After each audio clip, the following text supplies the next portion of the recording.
Greetings, dear ones. I'm Kryon of Magnetic Service.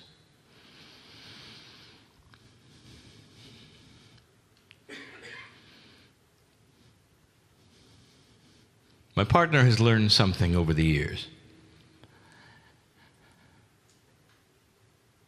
The process he has, which you call channeling, is also his sweet spot. Regardless of what is happening around him in his life, the issues, the frustrations, the problems which he has, some of the same that you do, they all disappear when he sits in front of Spirit in this way. This is available for all of you.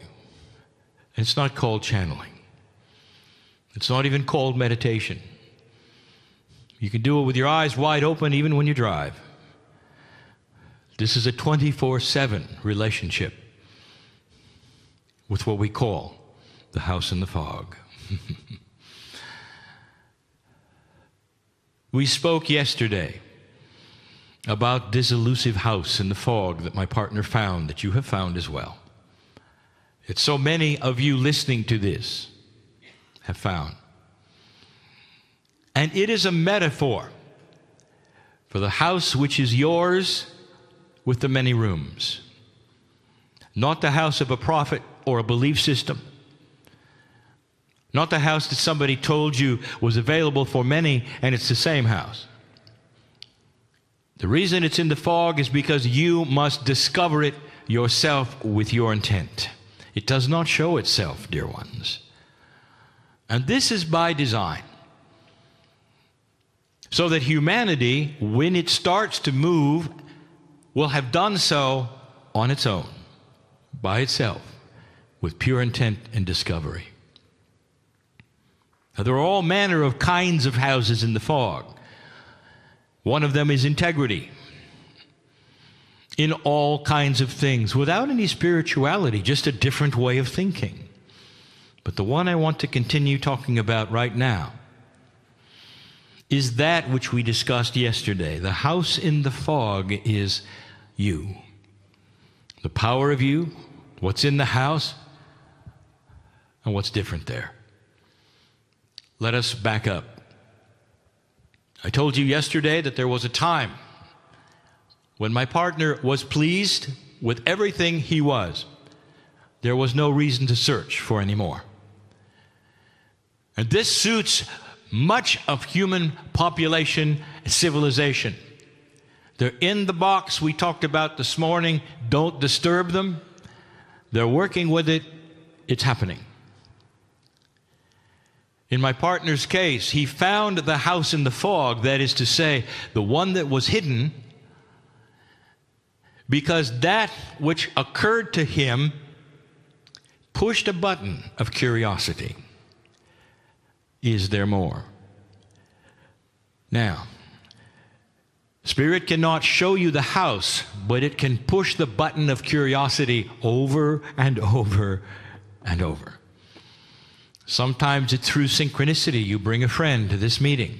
They don't understand anything that's happening, but when they leave, they realize that perhaps there's a house in the fog someplace with their name on it. And it starts a process that they must then pursue. This is free choice. The metaphor is clear. You've got to want to go there. Most of you sitting here and even listening to my voice have done so. But now it gets good. There are many rooms in this house, and in an old energy, you have opened the door and explored so many of them. We mentioned yesterday that so many of them were beliefs. And the challenge was to see if they matched yours. Could you justify the idea that you'd lived before? That's one of the rooms. Is it possible there's something called an Akashic record which would have then recorded what you did before? That's another room. So far, all of the rooms are very 3D. That is to say, they represent things and beliefs. Is it possible that sound and color has vibration that would heal? It's facts, beliefs, processes, even physics. And it requires that you open the door, take a look, close it if you're not ready, and come back when you are, if ever. And here we sit with the house in the fog with many rooms. Now we want to tell you something. You've now discovered a stairway. And you start going up the stairway, and the name of the stairway is profound. It has many names, dear ones.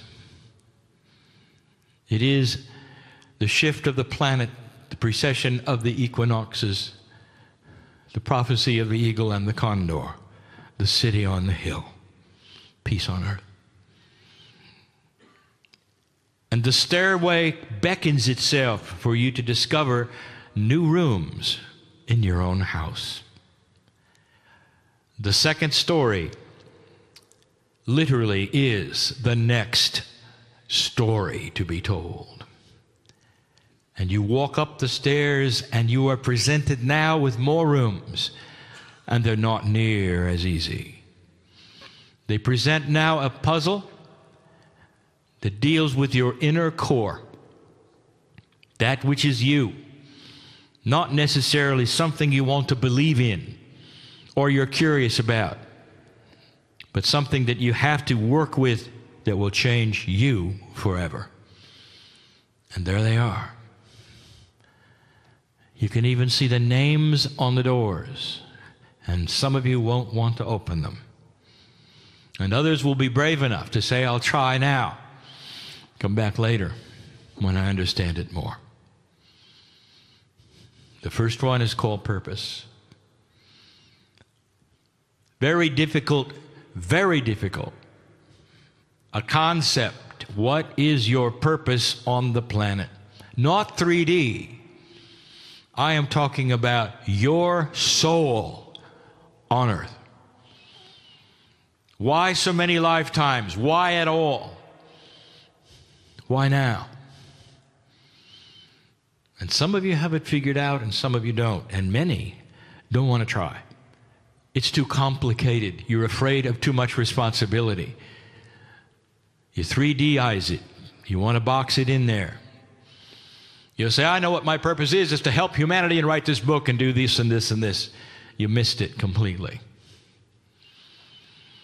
Purpose of spiritual soul. Why are you here? And I will tell you that as that door starts to open and you really want to look at it, you're going to be presented with some curious things. For that door inside contains puzzles. You have to take your three-dimensional mind and throw it away. And you're going to have to look at the concept of life at all. And if you ever found out the true reason, and you will, you'll smile. And that will lead you to the next house. You exist because you are part of the creative source and the plan that is beautiful. It has nothing to do with you. Your purpose is God.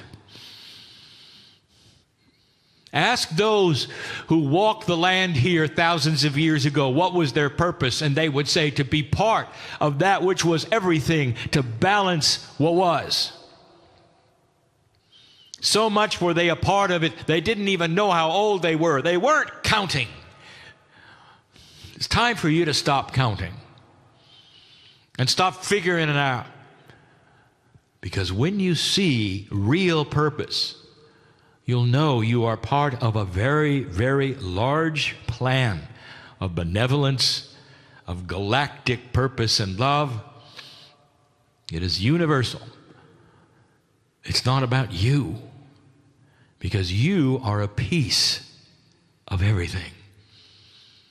Can you decentralize, or will it always be about the you that you walk around in the body that you have? This is the second story, dear ones. This is those who wish to become quantum. The second room is called self-balance. This is not obvious. But dear ones, if you accomplish the first one, and you have a far larger sense of why and who and purpose, you're going to start relaxing and realize that the things that take place and happen to you are fleeting. And that although you may mark them as significant, you may be frustrated by them, even fear. If you pass the first room, you'll also know that you will recover in whatever that means, because you are forever and you are self-balancing. Inside you is the master healer, the master psychologist, the channeler. All of those things, because you are part of the plan of God. You are self-balancing.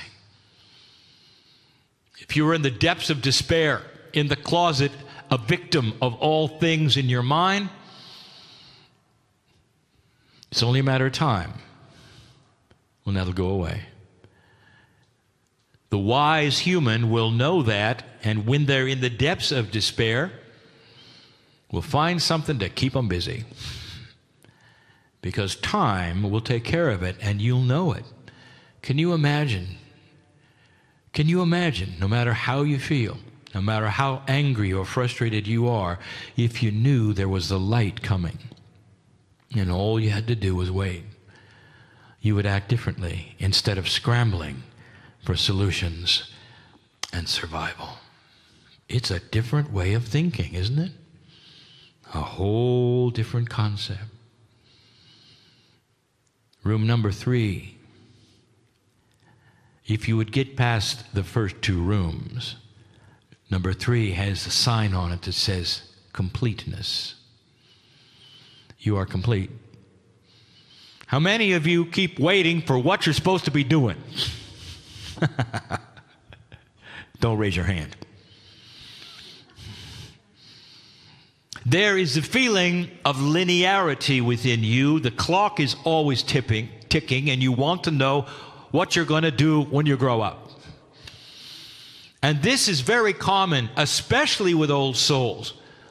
Especially because you see at some level the power that you have, and you're never complete. You're never complete. When you go to bed at night and you think about who you are and where you are and what's going on, can you honestly say, I am that I am. I am complete with myself. If nothing ever happens past here, it's beautiful. Thank you, God. And I will tell you that most light workers don't think that way. What about the incomplete project that's going to make the difference, or where you're about to go, or the next level, or those kinds of things? It's a human bias of time, and also of what we will call bias of hierarchy. You're always reaching to the next rung to be higher than you are today, with the idea that a higher vibration is going to make you better and those around you better, not realizing you're complete. You're complete. Now, you may do many things in linearity, but you're complete. God sees you as complete. Why can't you?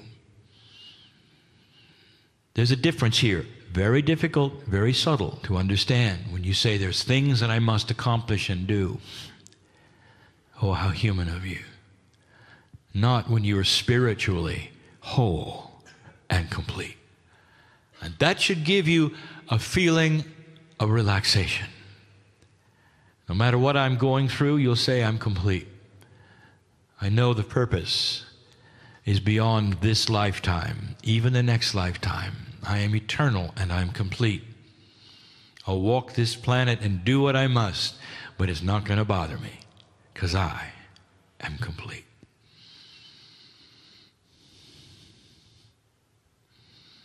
Can you have peace with yourself? This is also very difficult. Those who have passed the first doors and are complete have total peace with themselves. And you may be in a situation where you're not finished and you know you're not finished, or you're frustrated because things around you are not moving. In fact, you feel like you're never settled. The biggest challenge: can you be at peace with yourself anyway? The new normal is this way. It pushes and pulls you with an old energy that tells you you are incomplete, you're not worthy, and you're never satisfied. You want to know what a balanced old soul looks like? They glow because they're satisfied and peaceful with who they are. And they may be in the midst of turmoil in 3D. Do you see how these rooms are more advanced than you thought? They're difficult even for my partner to deliver the message because he has linear concepts and he is discussing quantum ones. The final door is the hardest. It's difficult to even have a name on it. We're going to call it the new human. It's evolution. Are you ready for such a change that you won't even feel like a human being? A change that you cannot fathom, and one that all planets of ascension have gone through.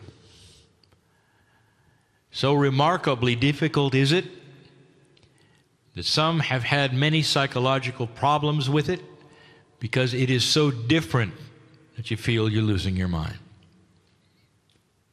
And yet it is sustainable through the love of God and with the help of holding the hand of a Creator. Dear ones, when you start being in touch with your DNA at a higher percentage and you're moving toward what we will call the 44 percentile, your brain functions differently and starts to work with innate and even the heart energy. A new process begins with you. It affects everything you are. You see things that you've never seen before, awarenesses of things you were never aware of before. You hear differently, you perceive differently, and it's all you can do not to be strange. You keep it to yourself until you find that others are experiencing similar things.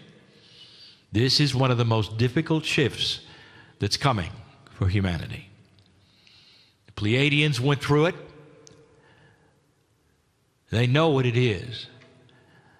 If I told you what they could do now at DNA working at over 80%, you would recognize it because this is what the masters who walked the planet were able to do. Think about this. Consciousness over physics. The ability to produce objects and things with your mind that are real.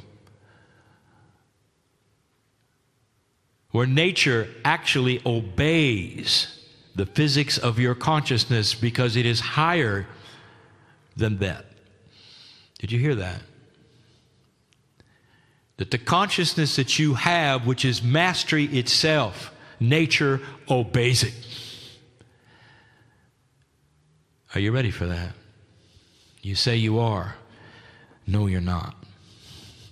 Not yet. But it will begin slowly.